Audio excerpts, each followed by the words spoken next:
अस्सलामु अलैकुम रहमतुल्लाह। दोस्तों, मैं उम्मीद करता हूं कि आप सब खैरियत से होंगे और आप सबकी तैयारी बिल्कुल अच्छी तरह से चल रही होगी। आज की इस वीडियो में हम लोग पढ़ने वाले हैं मुतरादिफ़ अल्फाज और मुतज़ाद अल्फाज। ये दोनों ऐसी चीज़ें हैं, मुतरादिफ़ अल्फाज यानी सिनोनिम्स और एंटोनिम्स, जो एग्ज़ाम में तकरीबन हर एग्ज़ाम में ये पूछा ही जाता है। तो इसको बहुत ही सरल और ईज़ी वे में सहल अंदाज में इसको इस तरह से पढ़ेंगे कि बिल्कुल इसका जो कॉन्सेप्ट है सिनोनिम्स का और एंटोनिम्स का बिल्कुल उर्दू में आपको समझ आ जाएगा। दोबारा आपको फिर पढ़ने की ज़रूरत नहीं पड़ेगी। तो इसको हम लोग एग्जाम्पल के थ्रू समझते हैं। तो आइए देखते हैं। सबसे पहले हम लोग एग्जाम्पल देते हैं। यहाँ पे लिखा है, झेल के जुमलों में ख़त कशीदा अल्फाज पर गौर कीजिए और अच्छा से गौर करना है ताकि आपको समझ आ जाए। पहला पॉइंट है, उनकी ज़िंदगी ऐशो आराम में गुजरी। उनकी ज़िंदगी ऐशो आराम में गुजरी। तो ख़त कशीदा जो अल्फाज हैं उस पर आपको गौर कीजिएगा, उस पर गौर कीजिएगा। ऐश और आराम। ऐश क्या है? ऐशो आराम। ऐशो आराम। ऐश अलग लफ्ज़ है, आराम अलग लफ्ज़ है। लिखने में भी और पढ़ने में भी अलग है, लेकिन मीनिंग दोनों का लगभग एक जैसा है। लिखने में और पढ़ने में भी अलग है, लेकिन मीनिंग दोनों का क्या है? एक जैसा है। इसी को क्या कहते हैं? सिनोनिम्स कहते हैं। जैसे उनकी ज़िंदगी ऐशो आराम में गुजरी। ऐश का वही माना है, आराम का भी वही माना है। ज़िंदगी में ऐश है तो आराम है, आराम है तो ऐश है। तो यही इसी को सिनोनिम्स कहते हैं, मुतरादिफ़ अल्फाज। सेकेंड देखते हैं एग्जाम्पल। इत्तेहाद व इत्तेफाक ही से कौम तरक्की करती है। इत्तिहाद और इत्तेफाक दोनों एक चीज़ है। यूनिटी और इत्तेफाक, किसी बात में इत्तिहाद होना और किसी बात में यूनिट होना, दोनों एक ही चीज़ है। तो यही क्या है? मुतरादिफ़ अल्फाज हैं। इत्तिहाद व इत्तेफाक ही से कौम तरक्की करती है। तो मिसाल के ज़रिए आप बहुत ही आसानी से सहल अंदाज में इसको समझ सकते हैं कि इत्तिहाद और इत्तेफाक दोनों का एक माना है। तो इसी को हम क्या कहते हैं? सिनोनिम्स कहते हैं। अगला पॉइंट है, ऐसा तो मेरे ख्वाबो ख्याल में भी नहीं था। ऐसा तो मेरे ख्वाबो ख्याल में भी नहीं था। क्या है ख्वाबो ख्याल? ख्वाबो ख्याल क्या है? एक साथ इस्तेमाल होता है। तो ये भी क्या है? ख्वाबो ख्याल सिनोनिम्स है। अगला पॉइंट है, मेल मिलाप, खुलूस और हमदर्दी इंसान के अखलाक को उजागर करते हैं।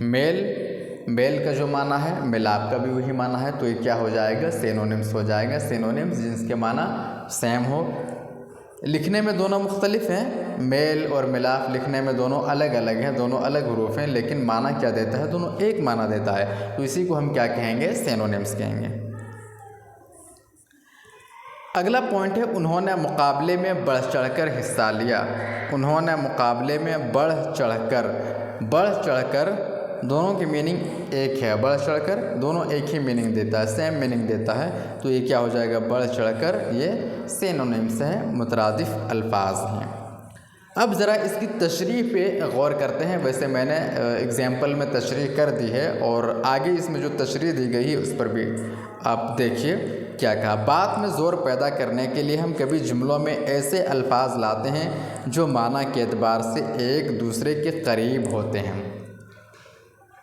क्या करते हैं? बात में ज़ोर पैदा करने के लिए, अच्छी तरह से बात करने के लिए क्या करते हैं?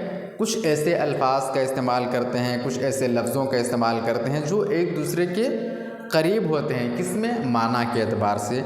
दोनों लफ्ज़ों के माना एकसां होते हैं। जैसे इत्तिहाद व इत्तेफाक और ख्वाबो ख़याल। इत्तिहाद व इत्तेफाक और ख्वाबो ख़याल, हमें इत्तिहाद व इत्तेफाक बाकी रखना चाहिए। तो जब हम बोलते हैं इत्तिहाद व इत्तेफाक, ऐसे क्यों बोलते हैं? अच्छा, सेंटेंस बोलने में अच्छा लगता है, सेंटेंस में ज़ोर पैदा होता है। हमें इत्तिहाद व इत्तेफाक हमेशा बाकी रखना चाहिए। हमारे ख्वाबो ख़याल में भी नहीं था कि तुम ऐसा करोगे। तो क्या है? और ख्वाबो ख़याल की तरकीबों में भी जो हर्फ़ अत्फ़ वाव से जोड़ी गई हैं। क्या है? इत्तिहाद व इत्तेफाक, ये वाव के साथ जोड़ा गया है, ये हुरूफ़ अत्फ़ है। और यहाँ भी ख्वाबो ख़याल में बीच में वाव के साथ जोड़ा गया, ये भी हुरूफ़ अत्फ़ है। तो लफ्ज़ों के माना मिलते जुलते हैं। उनके अलावा दूसरी मिसालों में आप देखिए, मेल मिलाप और बढ़ चढ़कर में कोई हर्फ़ अत्फ़ नहीं, मगर ये भी माना के लिहाज से एकसां हैं। इसमें हरूफ अत्फ है, वाव है, ख्वाब ख्याल, लेकिन मेल मिलाप में हरूफ अत्फ नहीं है और बढ़ चढ़कर भी जो है उसमें भी हरूफ अत्फ नहीं है, लेकिन माना के एतबार से दोनों एक हैं, यकसा हैं।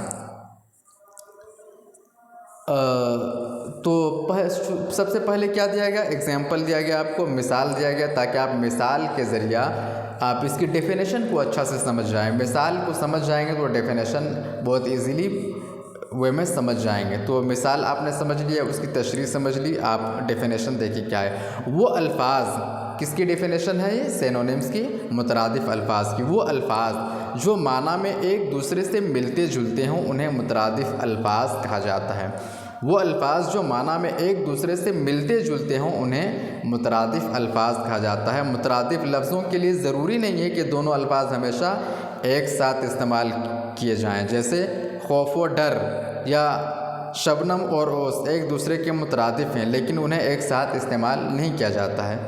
खौफ व डर का एक साथ इस्तेमाल नहीं होता है। तो आपने तारीफ़ को देख लिया।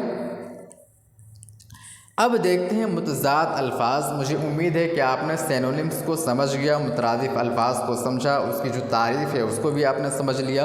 और अब देखते हैं एंटोनिम्स। एंटोनिम की तारीफ़ किया है, मुतज़ाद अल्फाज क्या हैं, इसको भी हम मिसाल के ज़रिए हम लोग समझते हैं।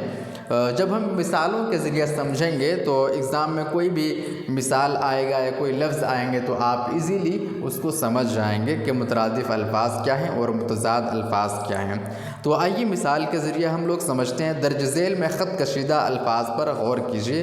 जो अंडरलाइन लफ्ज़ है, वर्ड हैं, उस पर गौर करना है। सुबह होती है, शाम होती है, सुबह होती है, शाम होती है। तो सुबह का जो अपोजिट वर्ड है वो क्या है, शाम है। इसी को क्या कहते हैं, एंटोनिम्स कहते हैं। सुबह का अपोजिट वर्ड क्या है, शाम है। सुबह का मुतज़ाद यानी ज़िद जो है शाम है। उसके बाद नेक्स्ट पॉइंट देखिए, ज़िंदगी में उतार चढ़ाव तो आते ही रहते हैं। ज़िंदगी में उतार चढ़ाव, उतार अंडरलाइन है, चढ़ाव भी अंडरलाइन है। उतार नीचे उतरना, अप्स एंड डाउन्स। तो उतार मतलब नीचे और चढ़ाव मतलब ऊपर।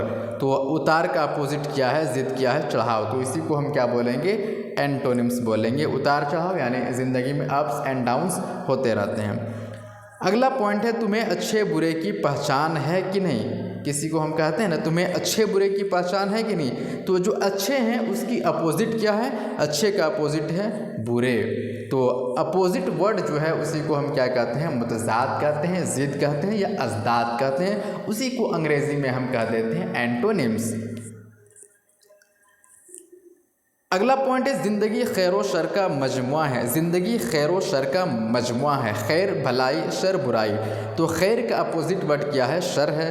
खैर का अपोजिट वर्ड क्या है, शर है। तो क्या हो जाएगा, शर। मुतज़ाद अल्फाज हो जाएंगे। अगला पॉइंट है, तिजारत में नफ़ा नुकसान तो लगा ही रहता है। नफ़ा का मतलब फ़ायदा, नुकसान का मतलब कमी, घाटा। तो नफ़ा का जो ज़िद है वो कौन सा वर्ड है, नुकसान है। तो यही क्या हो जाएगा, आपका एंटोनिम्स हो जाएगा, अज़दाद हो जाएंगे, मुतज़ाद अल्फाज हो जाएगा। ख़त कशीदा अल्फाज एक दूसरे के बरअक्स माना देते हैं। एक दूसरे के मुतरादिफ में क्या होता है, सेम मीनिंग देता है, तकरीबन सेम मीनिंग देते हैं। लेकिन मुतज़ाद में क्या है, एक दूसरे का अपोजिट मीनिंग देते हैं। अब इसकी डेफिनेशन को देखते हैं, इसकी तारीफ़ क्या है मुतज़ाद अल्फाज की, एंटोनिम्स की तारीफ़ क्या है उर्दू में।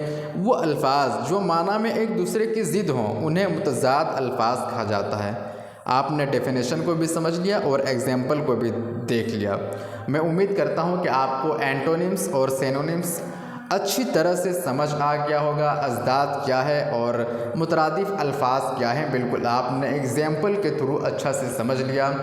दोस्तों, अगर ये वीडियो आपको अच्छा लगा हो तो प्लीज़ वीडियो को लाइक करके चैनल को ज़रूर सब्सक्राइब कर देना। ये वीडियो आपके लिए बहुत ही बेनिफिशियल है।